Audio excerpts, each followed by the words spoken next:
Hola mi gente, bienvenidos a Amigas en Sangre, el podcast donde le cuento historias de crímenes de la vida real.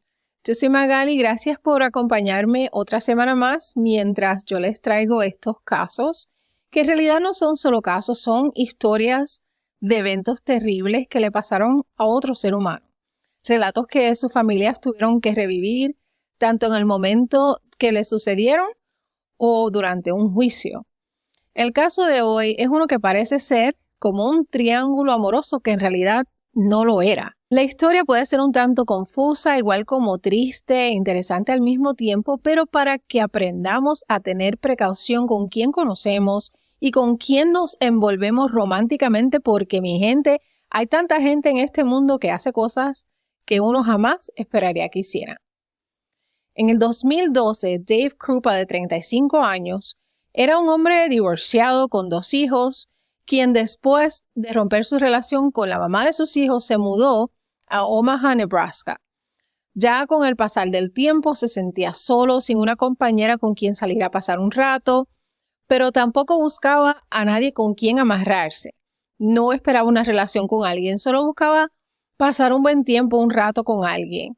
Y aquí es donde él entró a la página de citas llamada Plenty of Fish, buscando a ver si conocía a alguien con quien pasar un buen rato. Inicialmente no combinó con nadie, con lo que él buscaba, pero al entrar unos días después, la página de citas tenía un mensaje de una mujer llamada Liz, que coincidió con él. Y él se dio cuenta que ellos tenían mucho en común, le gustaban las mismas cosas, a ella le gustaban mucho los animales, tenía una compañía de limpieza, los dos le gustaban las películas de ciencia ficción, la misma música. Parecía ser la chica perfecta para salir a divertirse con ella. Además de que ambos tenían 2 hijos y los dos se sentían solos, necesitaban el cariño de otra persona esporádicamente. Se conocieron por primera vez y se llevaron súper bien, se gustaron, ella era muy divertida, se fueron a un bar, tomaron, la pasaron muy bien y Dave sintió que él había encontrado a su persona ideal en ese momento. Alguien que tampoco estaba buscando algo serio, sino que ambos se acompañaban cuando lo necesitaban. Pero Dave le dejó claro a Liz que él no estaba buscando algo serio en ese momento y ellos nunca llegaron a ser una pareja formal o seria. Y vamos a conocer un poco de Liz. Liz Gollier nació como Shanna Elizabeth Gollier el 28 de junio de 1975. Vivía ahí mismo en Omaha, Nebraska con sus hijos. Cuando Liz tenía 3 años, su mamá fue accidentalmente asesinada al salir de una lavandería, cuando un conductor sufrió un ataque de epilepsia y le pegó con su carro. Su papá también había fallecido cuando ella estaba bebé y Liz terminó acogida en un hogar para la familia. Según Liz, ella fue abusada mientras era acogida en este hogar, pero eventualmente fue adoptada por una familia que la cuidó y la trató bien. Liz también acababa de terminar con una relación de 10 años. Se sentía sola y estaba buscando compañía y conoció a Dave por la página de citas. Dave y Liz salieron durante el verano de 2012, pero ya para el otoño la cosa se enfrió entre ellos y los dos estaban saliendo con otras personas. En octubre de 2012, mientras Dave estaba trabajando como mecánico en Hyatt Tower, conoció a una cliente que en hacerle un cambio de aceite al carro y el nombre de esta mujer era Carrie Farber. A Dave se le querían salir los ojos cuando la vio, le sudaban las manos, quedó impresionado con ella, pero siendo él el gerente de la tienda, sabía que no sería apropiado, muy poco profesional, el pedirle su número, ella siendo una cliente, y pensó que jamás volvería a verla. Unas semanas después, él entró nuevamente a la página de citas y allí pudo ver a una mujer a la que reconoció porque ya él la había conocido en su trabajo. Y esa era Carrie Farber, de 37 años. Y aquí él se aprovechó y le envió un mensaje diciéndole como que, yo a ti te conozco. Y ella le respondió y comenzaron a hablar y comenzaron a conocerse. Vamos a conocer un poco de Carrie Farber. Carrie Farber nació el 30 de noviembre de 1974 en el pueblo pequeño de Asedonia, Iowa. En 1976, su mamá Nancy y su papá Danny Farber se divorciaron. Después de su divorcio, su mamá Nancy reavivó su amor con su amor de escuela superior y en 1981 se casaron. Carrie siempre fue una buena estudiante, siempre impresionó a sus maestros en la escuela, era muy talentosa, inteligente, era una muchacha popular en la escuela, una buena amiga, muy bondadosa, muy trabajadora.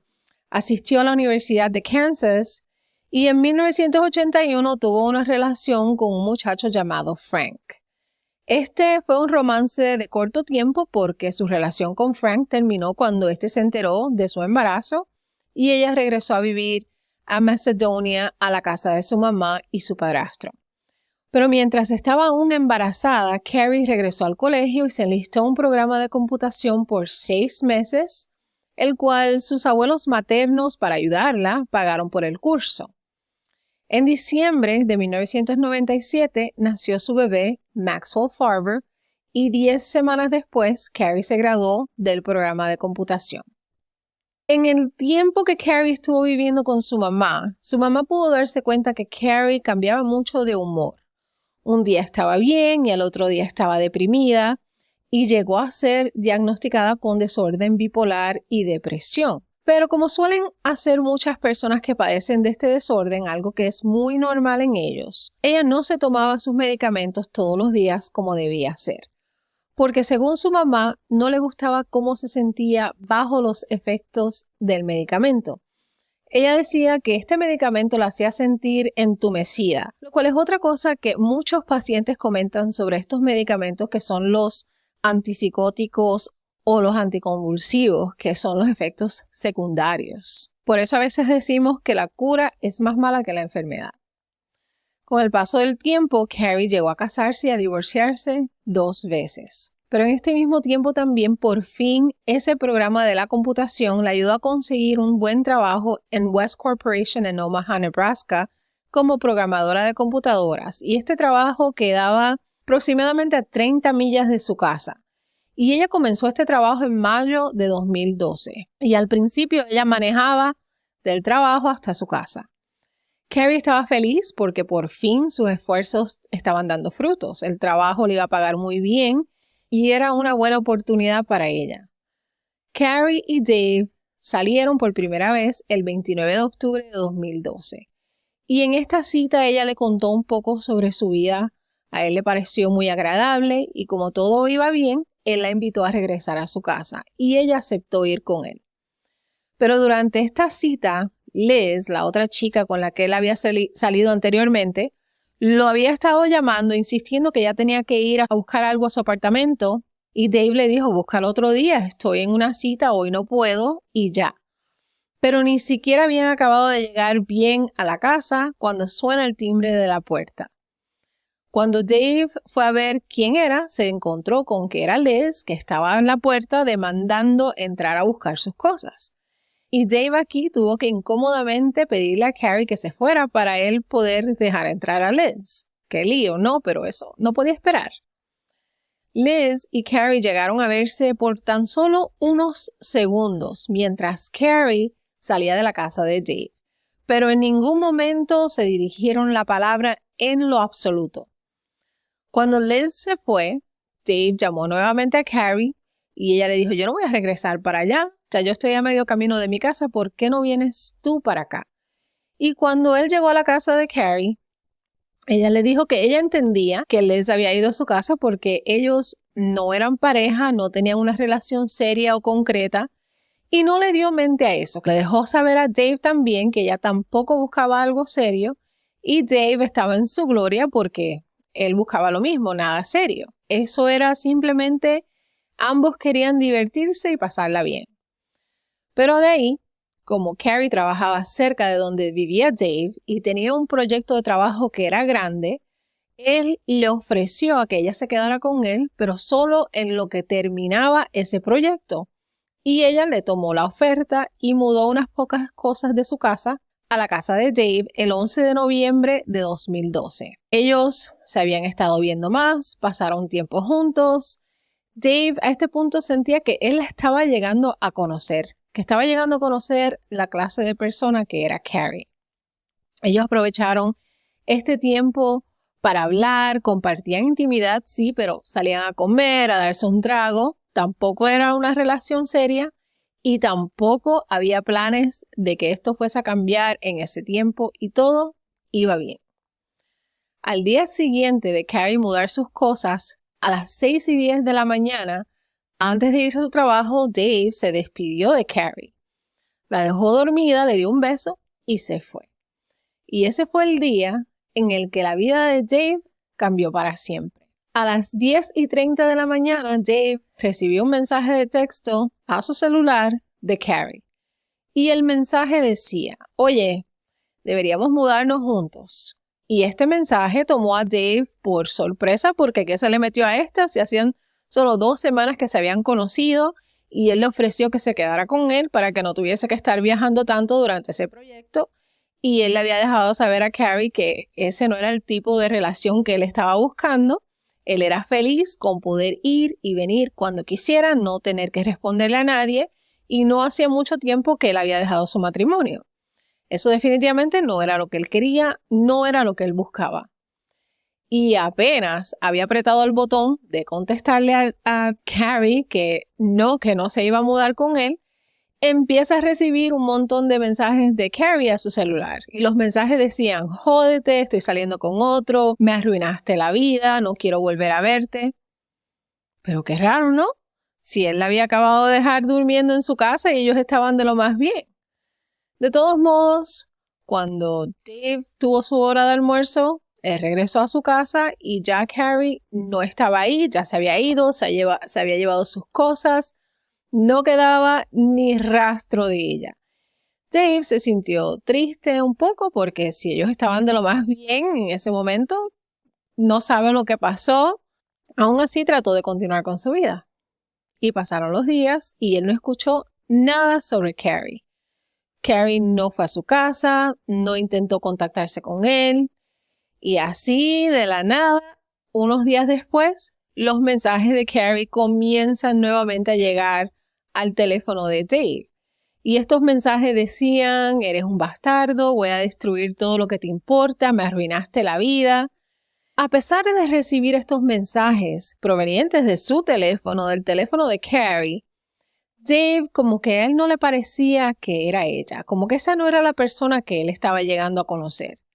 Y al principio los mensajes eran uno que otro, pero después se intensificaron, parece que Carrie se había vuelto media loca y se puso muy vulgar y muy repugnante, o por lo menos esto era lo que aparentaba. Pero mientras todo esto estaba pasando, la mamá de Carrie, Nancy Rainey, se preguntaba por qué Carrie no había regresado a su casa, no la llamaba y al mismo tiempo pensaba y sabía que entendía que Carrie había comenzado una relación nueva, un trabajo nuevo y que este hombre con el que ella estaba saliendo vivía cerca de donde ella trabajaba y que ella se iba a estar quedando ahí mientras trabajaba en este proyecto. Entendía que iba a ser normal que ella pasara tiempo con él en lo que se conocían, pero no lograba dar con ella. Nancy recibió un mensaje de Carrie en el que Carrie le dejaba saber que ella había aceptado un trabajo en Kansas, mientras que su hijo Max también recibió un mensaje en el que decía que ella tenía que ir a una segunda entrevista para ese trabajo en Kansas, pero que regresaría el fin de semana para la boda de un familiar en la que su hijo iba a participar como paje y ella no se iba a perder la ocasión de ver a su hijo. Pero ahí mismo Nancy recibió otro mensaje de Carrie en el que decía que había roto su relación con el novio y que se quería ingresar a una clínica psiquiátrica. Esto Nancy no solo comentó al hijo Max para no preocuparlo porque él era solo un niño. Ya el 16 de noviembre de 2012, Nancy reportó a Carrie como desaparecida al departamento de alguaciles de Potawatomi antes de la boda, porque Carrie no contestaba su teléfono, no la llamaba siquiera para preguntar por su hijo y esto le parecía extraño. Carrie nunca llegó a ir a la boda y esto también le extrañó mucho a su mamá y a su hijo porque ella le había prometido que ella iba a estar ahí. De inmediato, la policía asumió que Carrie estaba actuando de esta manera porque no se estaba tomando sus medicamentos, porque cuando su mamá habló con la policía, le contó sobre los problemas que ella tenía y el que ella no siempre se tomaba su medicamento. El 13 de noviembre, Carrie nunca se presentó a su trabajo y el día 15 su supervisor recibió un mensaje de Carrie que decía que ella había aceptado ese trabajo en Kansas y que renunciaba a su trabajo. Y en esos mismos días, su mamá Nancy recibió otro mensaje más de Carrie que decía que se mudaba a Kansas, que había vendido todos los muebles de su casa y que el comprador los iba a recoger, que había un cheque de $5,000 escrito a Carrie de una tal Shanna Collier, pero su mamá se rehusó a venderlos o dejar que recogieran estos hasta que no viera o escuchara a Carrie. Y desde ese momento los mensajes que Nancy recibió eran mensajes imprudentes en los que Carrie la acusaba de ser una mala madre y la amenazaba con llevarse a su hijo. La mamá de Carrie seguía recibiendo estos mensajes de Carrie por Facebook, en los que Carrie le decía que ella no estaba desaparecida, que solo no quería regresar a su casa, que los quería a todos, pero que necesitaba tiempo. En noviembre de 2012, Nancy y Mark fueron concedidos la patria potestad de Max porque ellos querían que se quedara con él, especialmente si su mamá estaba tan inestable en ese momento. Pero nadie sabía lo que realmente estaba pasando con Carrie. La firma de ese cheque de $5,000 los llevó hasta donde Liz Collier, pero cuando la policía fue a su casa, nadie contestó la puerta. Le dejaron un mensaje de voz y cuando Liz los llamó al otro día, ella les dijo que su libro de cheques había sido robado y en su reporte a la policía acusó a Carrie de habérselos robado de su casa. Aquí el departamento de alguaciles de Potawatomi se enteró que Carrie y Liz habían salido con el mismo hombre, Dave. Una semana después, el departamento de alguaciles fue al trabajo de Dave preguntando por Carrie. Esto le preocupó a Dave, pero también le estuvo raro que dijeran que ella estaba desaparecida porque ella estaba en contacto con él. Y le enseñó todos los mensajes que había estado recibiendo de Carrie. Le dijo que él no la había visto desde que él le dijo que no se podía mudar con él y la policía le creyó. Liz, la primera chica con la que salió Dave, también había estado recibiendo mensajes de texto y correo electrónico de Carrie. Estaba siendo amenazada por Carrie y Carrie también rayó su carro. Los mensajes que Liz recibía decían: haré más si no te alejas de Dave. Celosa de Liz, que ya hacía tiempo también que tampoco se veía con Dave. Y al mismo tiempo, Dave recibía mensajes que decían: ella nos destruyó, porque Liz había ido a la casa de Dave a enseñarle los rayazos que ella le había hecho a su carro.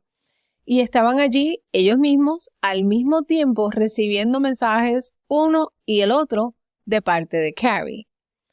Cuando Dave salía a tomar un café, le llegaban mensajes de Carrie en los que le preguntaba: ¿cómo está el café? ¿O puedes verme? ¿Me quieres en tu vida? Siempre vamos a estar unidos. ¿Por qué no me contestas? Los mensajes no paraban y al inicio que Dave empezó a recibir estos mensajes, todos estos mensajes eran del teléfono de Carrie. Pero después el número empezó a cambiar. Vas a pagar por tu infidelidad, no voy para ningún lado, aléjate de estas putas, eres un cabrón. Cosas horribles. Dave trataba de bloquear los números, pero seguía cambiando el número y los mensajes seguían entrando como de 50 a 60 mensajes al día. A Dave no le quedó de otra que ir y poner una denuncia en contra de Carrie porque esto ya era ridículo, el que Carrie estuviera acosándolo todo el día. Le daba detalles de clientes con los que él estaba en el trabajo. Eso no paraba, ya ella lo estaba hostigando y persiguiendo. La policía empezó a ver a Carrie como una sospechosa y no como una víctima. Toda la evidencia apuntaba a ella. Los detectives encargados del caso pusieron vigilancia a ver si la veían, porque si ella podía ver todo lo que Dave estaba haciendo, era que debía de haber estado escondida en alguna esquina, mirándolo, velándolo, a ver qué era lo que hacía. Pero le mostraron su foto a los residentes del área, pero nadie había visto a Carrie y ellos sabían que tenían que encontrarla para así poder detenerla. Chris Legro, un detective de Omaha especializado en violencia hacia la pareja y en acoso, continuaba buscando a Carrie y comentó que este caso fue uno de los más raros e impredecibles que él ha trabajado. Carrie le envía más mensajes a Dave y en uno de estos le dice que estaba viviendo cerca de él y él fue a donde ella le dijo en el mensaje para ver si daba con ella, para hablar con ella, pero tampoco la encontró porque ese lugar que ella le dijo, el apartamento 12, que ella estaba supuestamente viviendo, ni siquiera existía en ese lugar. Y de aquí la cosa empeoró. Después de esta búsqueda sin encontrarla, Dave recibió un mensaje de una foto que era de la casa de Liz, la otra muchacha, dentro de la casa de Liz, con un mensaje que decía, me pregunto si ella está aquí. Liz, por su parte, también continuaba recibiendo mensajes obscenos de parte de Carrie. Eres una perra, arruinas hogares, cosas como esas. Dave, por supuesto que se sentía culpable de todo esto porque Liz estaba siendo acosada por su culpa, por él haber tenido una corta relación con Carrie y él quería proteger a Liz, haciendo que comenzaran a verse nuevamente. O sea, la tragedia por la que los dos estaban pasando los unió aún más. Así que si Carrie lo que quería era alejarlos, iba por mal camino. Su plan no estaba funcionando como ella quería. El 7 de diciembre de 2012, Danny Farber, el papá de Carrie, quien estaba enfermo de cáncer, falleció. Celebraron su funeral el 12 de diciembre y Carrie no se presentó al funeral. Le envió un mensaje a su mamá diciendo, siento haberme perdido el funeral. El 6 de enero de 2013, Dave recibe un correo electrónico con una foto de una mujer amarrada dentro de un baúl o maletero de un carro con cinta adhesiva en la boca y todo, y demandaba que Dave rompiera su relación con Liz o que le dijera adiós. Dave no le creyó esto, pero para estar seguro le envió un mensaje a Liz y ella le respondió, así que en realidad Carrie no la tenía. El 8 de enero de 2013, Dave vio un carro Ford Explorer negro en el estacionamiento de su edificio y vio que era el único carro que todavía estaba cubierto con nieve porque recién había nevado bastante. Él llamó a los investigadores y cuando ellos llegaron confirmaron que ese era el carro de Carrie. El carro fue procesado y encontraron una huella dactilar en una lata de mentas. Pero esta huella no estaba en la base de datos y no coincidía con nadie. Meses después, su mamá recibió una llamada en la que dijeron que Carrie vivía en Omaha y que había estado esperándola para que la recogiera. Su mamá dio aviso a los investigadores y cuando fueron, Carrie no estaba ahí y nunca había estado ahí tampoco, ni sabían quién era ella. Ya más tarde, supuestamente Carrie le rompió una ventana de la casa de Dave y parecía que también había entrado a su casa escribiendo perra en la pared y la ropa de Liz había sido toda rasgada con un cuchillo. Por suerte, Liz no estaba en la casa cuando esto pasó porque ya a Carrie se le estaba pasando la mano. Ya la amenaza era inminente de que algo peor pudiera pasar. Los detectives emitieron una orden de arresto contra Carrie, pero no daban con ella. Carrie no aparecía por ningún lugar y ya había pasado un año que ellos estaban envueltos en este drama, con este dilema entre Liz, Carrie y Dave. Un año en el que los mensajes nunca pararon. Que si escuché detrás de la puerta, puedo escuchar todo, te estoy velando. Ya había llegado el punto de que Dave estaba demasiado estresado, tomando más, pasando más tiempo en las barras. El hombre sentía que estaba a punto de volverse loco. Y para completar, Carrie acababa de incendiar la casa de Liz. Una tragedia en la que Liz pudo salir de su casa y sus hijos no estaban en la casa ese día, pero en este fuego fallecieron todas las mascotas de Liz. Aquí la investigación se intensificó, cuestionaron a Liz y ella les explicó la situación de que su novio Dave salió con esta mujer Carrie y ahora ella perdió su hogar y sus mascotas por ello. Liz en esto agarró todas sus cosas, se mudó y se fue. No le dijo a Dave para dónde se iba ni nada porque la mujer tenía miedo, estaba aterrorizada. Dave, por su parte, cambió su trabajo, se mudó, cambió su número de teléfono tratando de alguna manera de alejarse de Carrie. Un año después, la investigación aún seguía en pie porque Carrie aún estaba desaparecida. Y aparecieron otros investigadores interesados en el caso. Querían retomar el caso, verlo con ojos frescos, porque el caso se les hacía muy interesante, en especial con los detalles del incendiarismo, el hostigamiento y los mensajes, y le dieron el permiso para que retomaran la investigación. Estos nuevos investigadores lo primero que hicieron fue ir a visitar a la mamá de Carrie, quien les dijo que la última vez que vieron a Carrie fue el 11 de noviembre de 2012, cuando ella se fue a trabajar a Minnesota y le dejó su hijo. Dave ya se había mudado a Nebraska y con todo esto que había pasado aún le quedaban ganas de buscar una nueva pareja. Es masoquista el tipo, pero él sí se sentía solo. No se puede culpar, se sentía solo y entró nuevamente a las páginas de las redes sociales buscando a alguien que lo acompañara. Y encontró una muchacha. Planearon su cita, pero mientras él esperaba a la tal chica donde habían quedado de encontrarse, ya la muchacha se estaba tardando mucho y se da cuenta que lo habían dejado planteado.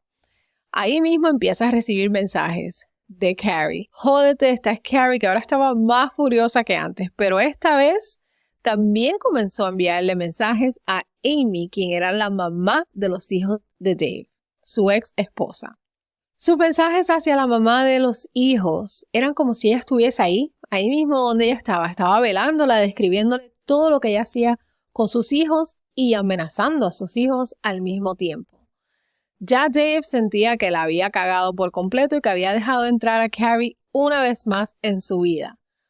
Pero lo misterioso era que aunque existían todas estas amenazas, todos estos mensajes, estos correos electrónicos, nadie había visto a Carrie o hablado con ella en los últimos 2 años. No había ninguna transacción en su cuenta de banco. Su papá se había enfermado y fallecido y Carrie no se molestó en ir a verlo ni cuando estaba enfermo o cuando falleció. Los mensajes seguían, pero ¿dónde estaba Carrie?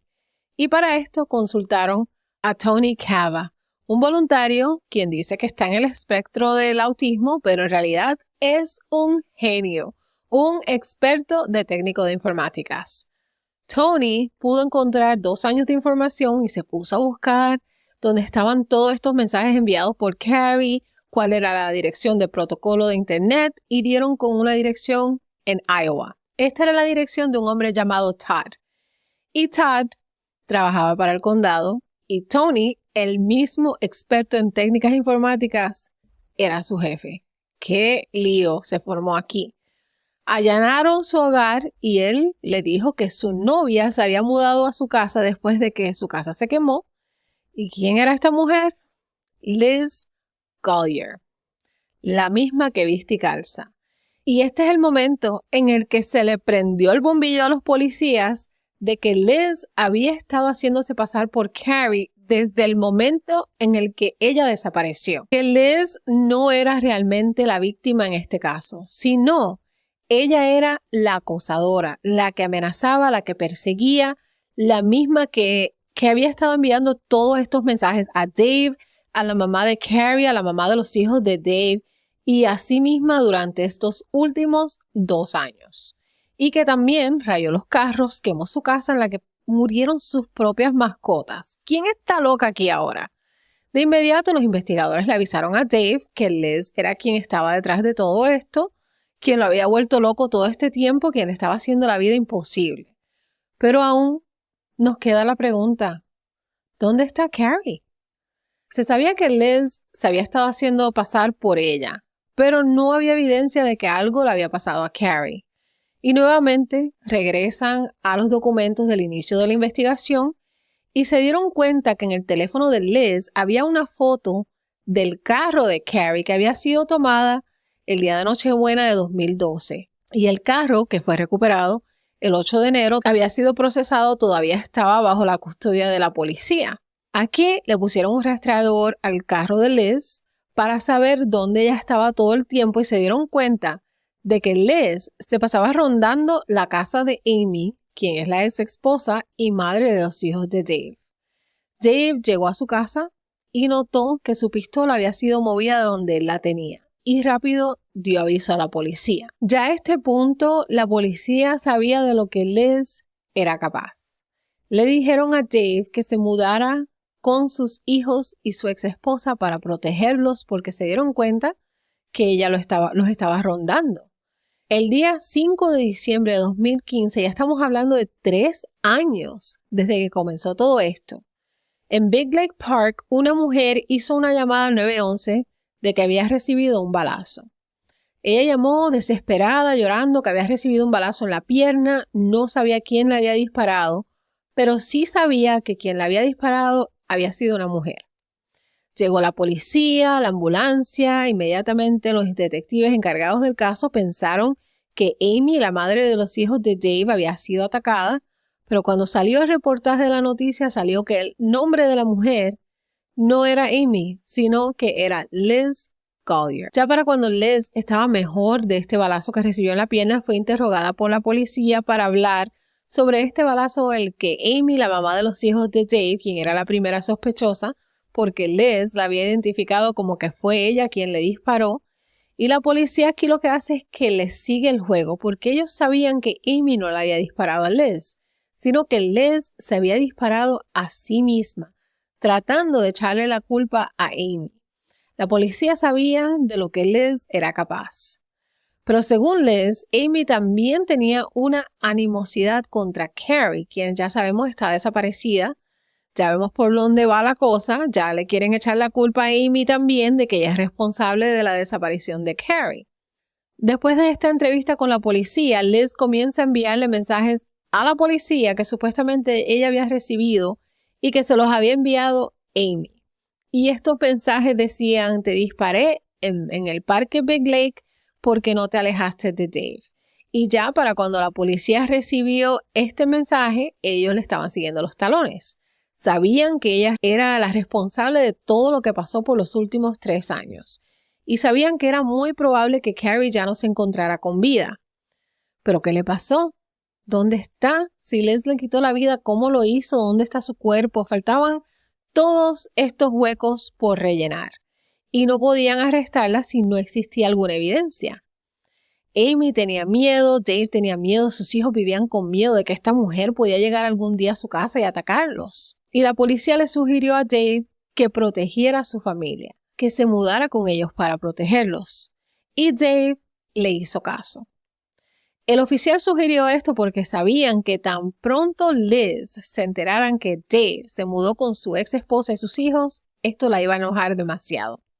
Y como anillo al dedo llamó a la policía para reclamarle que por qué Amy no había sido arrestada si ella la había disparado, a lo que la policía le dice: pues no podemos hacer nada, ella no ha hablado, no ha dicho nada, pero si Amy era más específica en las cosas que ella hizo, o sea, en los mensajes que le estaba enviando a Liz, podrían formar un caso en su contra.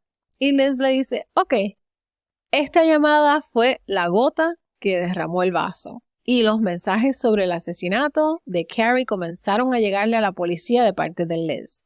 Mensajes en los que supuestamente Amy entró a un terreno baldío, tapó a Carrie con una carpa y la quemó después de un altercado que pasó en el carro de Carrie, en el que le fue quitada la vida al ser apuñalada. O sea, la verdad era que ella estaba describiendo lo que ella misma le hizo a Carrie.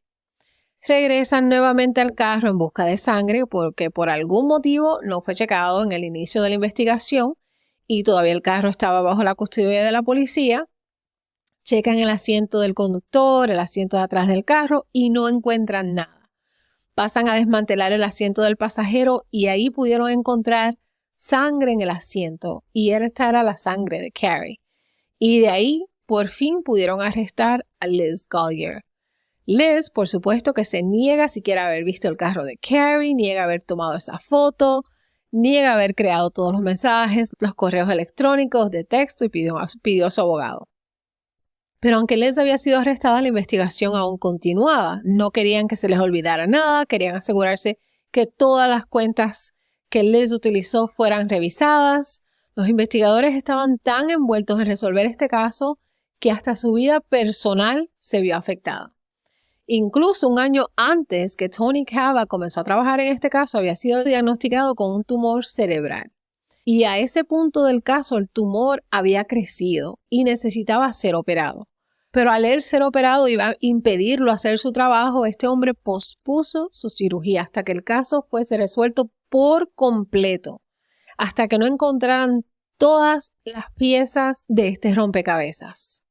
Y preguntando que no se les hubiese quedado nada, alguna evidencia atrás, le preguntan a Dave que si él tenía algún electrónico que hubiese sido utilizado en el 2012, porque ya habían pasado 3 años, y Dave fue a su almacén y encontró una tableta que era del 2012. Y cuando examinaron esta tableta, que sí encontraron muchos selfies de Liz, uno detrás de otro. Esta SIM card que tenía esa tableta era la de un teléfono de Liz. Y había una foto que llamó mucho la atención de los investigadores. Pero como que no entendían qué exactamente era la foto porque se les hacía difícil descifrarla. Parecía un árbol o una rosa, pero resultó ser el pie de una mujer que se encontraba sin vida. Y este pie tenía un tatuaje. Llaman a la mamá de Carrie y Nancy les confirma a los detectives que Carrie tenía un tatuaje de un símbolo chino con el significado de madre en su pie. Durante el juicio se les iba a hacer muy difícil probar este caso porque el cuerpo de Carrie no había sido encontrado. Los fiscales tenían que de alguna forma demostrar que además de Liz ser una impostora, algo le había hecho ella a Carrie. Fue muy difícil para su familia enterarse de los eventos que ocurrieron, la forma en la que su hija murió. Después de un largo día, la corte encontró que la defensa, con su argumento, no había sido cumplido con su carga de prueba porque el cuerpo de Carrie no había sido recuperado. Y de la forma en la que el juez les presentó el caso, todo se dirigía a como que Liz no iba a ser declarada culpable. Pero siguió con que aunque el cuerpo no haya sido encontrado, la evidencia presentada durante el juicio es demasiada y demostraba que Carrie Farver no había desaparecido voluntariamente de la faz de la tierra, sino que tristemente había sido asesinada. Y en su veredicto dictaminó que la corte encontraba a la acusada Liz Gollier culpable de deliberadamente y con malicia que o durante noviembre 13 de 2002 en el condado de Douglas, en Nebraska, ella había terminado con la vida de Carrie y fue condenada a cadena perpetua sin la posibilidad de parol. Y esta, mi gente, es la trágica historia de la muerte de Carrie Farver. Así que tengan cuidado al conocer gente extraña. Asegúrense que cuando conozcan a alguien sepa dónde usted está. Escojan un lugar público, denle nombre y apellido a alguien. De casualidad, Dominic y yo nos conocimos por esta misma página. Y no me da vergüenza decirlo porque ya hace muchos años y demuestra que no todo el mundo es igual. Todavía no lo mato a él ni él a mí.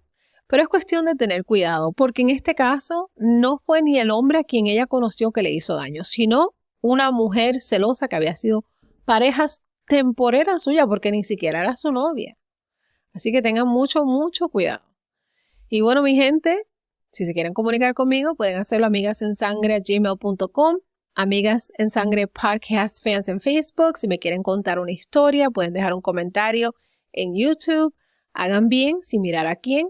Cuídense, nos vemos en la próxima Amigas en Sangre. Bye.